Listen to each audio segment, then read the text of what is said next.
Fair warning, there's going to be some huge spoilers ahead because 3.1, I waited a few days to give everyone else a chance to really play it before I get my thoughts out there. Avoiding spoilers was a nightmare, so this is going to be a spoiler-filled review, obviously, because that's kind of how reviews go. I have a bit of a controversial take with this quest, and we'll get into that in a moment.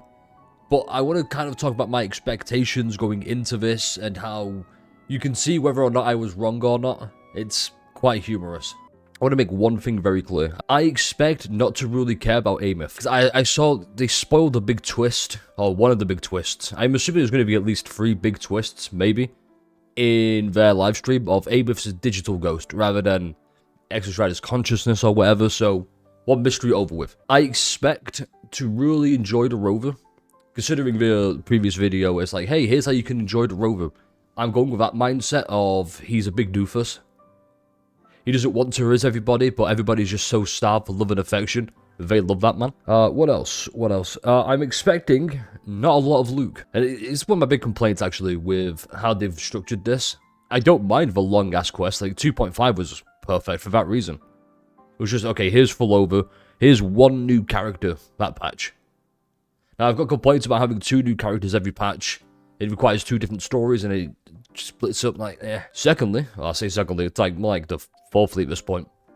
With the story being one whole, like, this is it, one whole patch, I'm expecting it to be very self-contained, which my rating for this, at the end of it, and like how I'm going to review it, is going to be about how we have this patch, very self-contained here, very self-contained story, but it's an overarching story, so I'm going to rate it about how it fits with 3.0, and how 3.0 fits with 2.2, like the rest of the game story as well. With that said, my unpopular opinion with this, I need to really hear me out, hear out the explanation first. I think this quest, 3.1, was a bad Laharoy quest, but it was a, if not the best, Wuthering Waves quest. Now, you probably think, oh, that's contradictory. What do you mean by that? I mean, this did nothing for the region of Laharoy itself. This did everything for Wuthering Waves as a story as a whole. And I'm kind of going into this with the impression of a gacha game is a game at the end of the day, so we can rate it by game standards. And with that, the overarching quest and the lore expanded so much, it's insane. I highly recommend watching the updated VOD, where I cut out a lot of the sections, but you can still get the main gist of it. I do have some legitimate complaints, and we will talk about those. And if I get anything wrong, please feel free to correct me.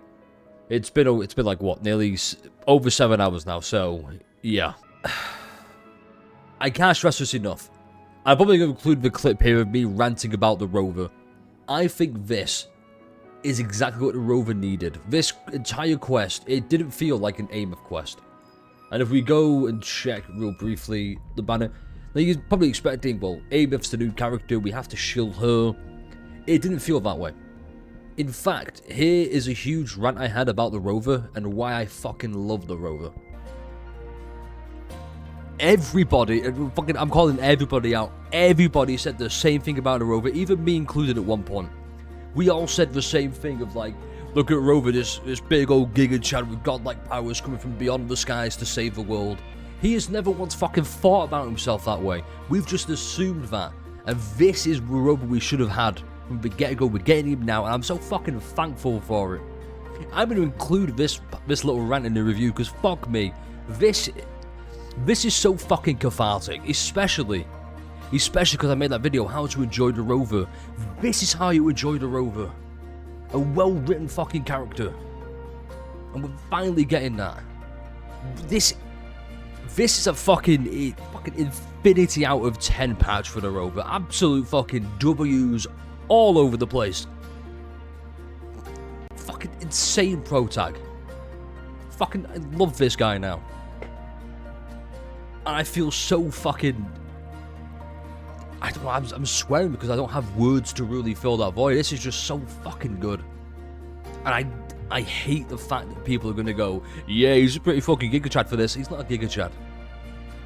He's never once thought about himself that way, and neither should you. It's funny to call him one, yes, but my god, can we just appreciate the fact they've finally done it? They've fixed the biggest problem everyone has had with Wuthering Waves, and that is the rover just being this godlike being who pulls off miracles all the time to save the day. He just does the best he can with what he can. Sometimes it works. Look at 1.3 with a Tethys system. Look at Looper. Sometimes it doesn't. Look at Fallover. Look at 2.7. He almost fucking killed himself. Until Garbano was like, hey, don't do that. Minecraft is lame. Don't unalive in Minecraft. Perfect. This is the dichotomy of characters we need, and I fucking love this. Now, with that all in mind, my two biggest complaints, well, I guess three biggest complaints, before we talk about all the good stuff. Firstly, a little bit predictable. I predicted quite a few things, and on one hand, it did kind of ruin the surprise, but that's not to say a predictable twist isn't good if it's pulled off well, and I think this was pulled off well. I really do. Secondly, maybe the biggest one, the time loop aspect. I never think when a story tries to involve time travel or time manipulation or a chained loop of cause and effect like this did, it doesn't work well. Because it leaves itself open to be convoluted in the future, and they can retcon different things that make the entire quest just not matter anymore. I dislike it. I hate to compare, but we kind of have to. Or, better yet, we'll use it as an example. Look at Amphorius for Honkai Star Rail. I think 3.3 and 3.4, especially 3.4 with Phynon, were some of the best stories told. Until it all went to shit. Because, oh, we're trapped in a loop and cycle. And they somehow ruined the loop and cycle. Because it was like, oh yeah, it's a simulation, it didn't really matter. Until it did matter right at the end. But I've already talked about that, I'm not talking about it anymore. And here's another one. And this might be a bit of a hated one. I did not care a majority of the way for Imouth. The ending was sad because I looked at it from I enjoyed the rover this quest, not Imouth, which I'm thankful for. In fact, I made a prediction and I'll predict it once again. Here's how the quest is going to end. It's going to end, I say quest, the entire quest line is going to end with us going back and retrieving Imouth, and she's going to inhabit the Exo-Swarm body she left behind. That's how it's going to end, okay? It's just, I don't make the rules, I don't write the story, and we'll talk about the bingo sheet in a sec. But yeah, I made a bingo sheet as well. That's it, that's all the complaints I've got. Everything else are fucking spotless. I thought Luke, it's a 20 minutes of Luke screen time, it's definitely more. And I thought Luke was incredible. I can't wait to pull Luke, actually. In fact, I want to pull Luke more than Imouth. But Imouth sings. I'm not a big fan of her singing, but that is what it is. There's a Game of Our Music album. Yeah, it was pretty good. Rover with Unintentional Riz. Now, I made a video about this before, about how to enjoy the rover. And here's why I thought this quest in particular. Look at it from a rover quest, it's 10 out of 10. Absolutely 10 out of 10. Not that my ranking should matter about how you enjoyed it. And we'll discuss that more right near the end. So yeah, rover with Unintentional Riz. The fact I didn't have to change how I perceive the rover to enjoy the rover, it's great. It's just 2.5 all over again, but better because I didn't care for Fallover at all. I cared for Imouth. Imouth dies like 6 different times. This one was just like, oh god, she died. No, she's back. She's a digital ghost. Fake out. That wasn't the case. Random ass NPC we are supposed to care for. This was, what's she called? Nivorka? I think it is Nivaku. I don't know. We see her and it's like, yeah, whatever. I don't really care. And I liked the fact that it didn't go, okay, here she is for 2 hours, just giving you lore exposition dumps. I like that it was just, okay, here she is to advance the plot, and she's over, she can leave. It's like a nice hour-long segment. It was cool. Rover pulls off a miracle to save the day. No. It's also, yes, technically, they did certain aspects of the time loop well, when we dive into the concentrated void matter and the void space to come and get around. It's cool. I don't think. I call Rover a doofus. Yeah, I called him a doofus. He is. It's great. Luke appears at the end to remind us his banner is next. No, yes, kinda. I put this because he has an after story. And after playing the quest, yeah, I can see why it's an after story. I mean, I've not played his quest yet, but I think any longer than this, or if they split up into 2 parts, it would diminish what they have going on, overarching. Because I think we're going to get Imeth back in like 3.3. I don't expect much from 3.2, I'm going to let you know right now. I don't expect much because how do you follow this up? It's same with like, oh, how do you follow up 2.0 and 2.2? With 2 mid-patches. Is what it is. Rover shatters 3 dimensions to restore Imeth's physical form. No, it turns out she did that herself. It's kind of cool, and I say physical. Wibbly wobbly timey wimey. Then we don't recover our lost frequency. Fuck yeah, this whole Sigilum quest, fucking Sigilum, there we go, was amazing. Oh, okay, we have to talk about this. We have to address the rover-sized, dripped-out elephant in the room.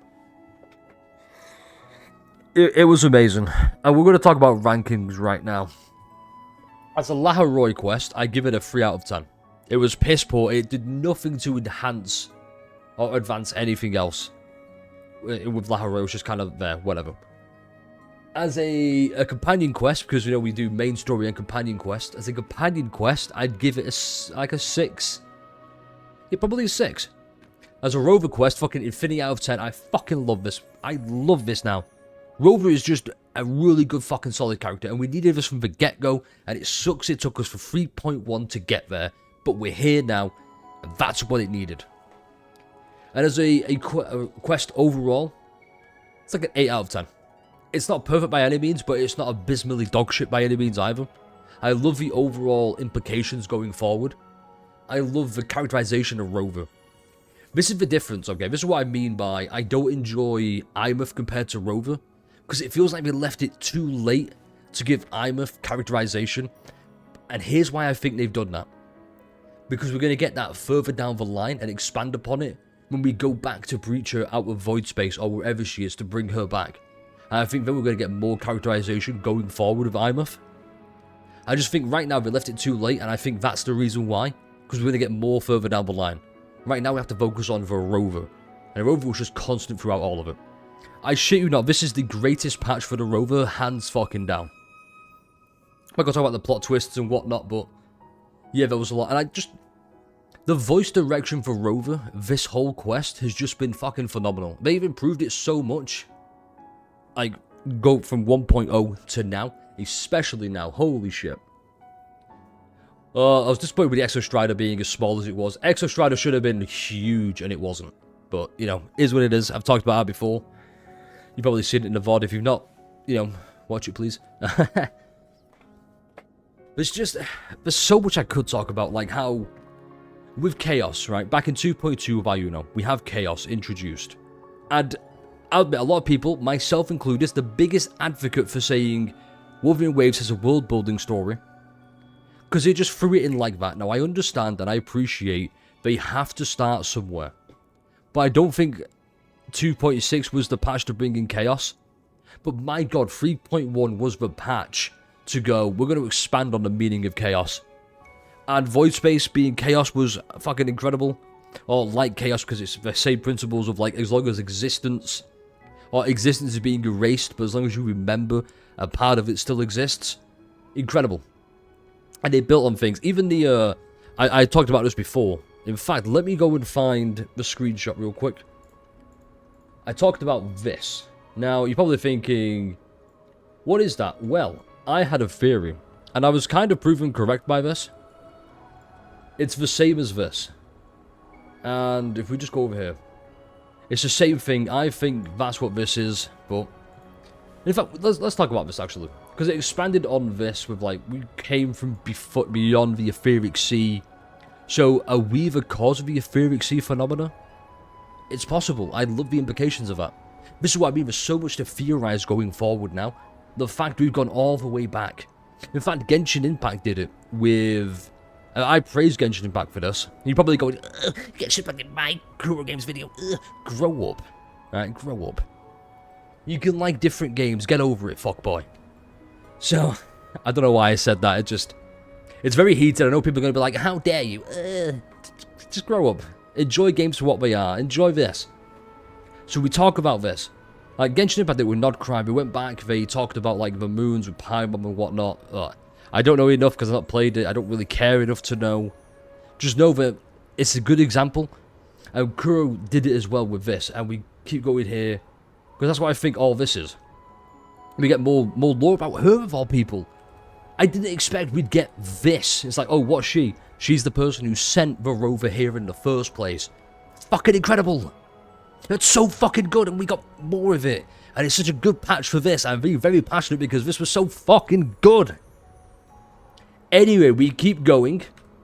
Where was it? I think this is the etheric sea that we fell through. You see here, like, the frequencies being lost and whatnot. We're trying to get back. And we go here, and this is our first arrival on Solaris 3.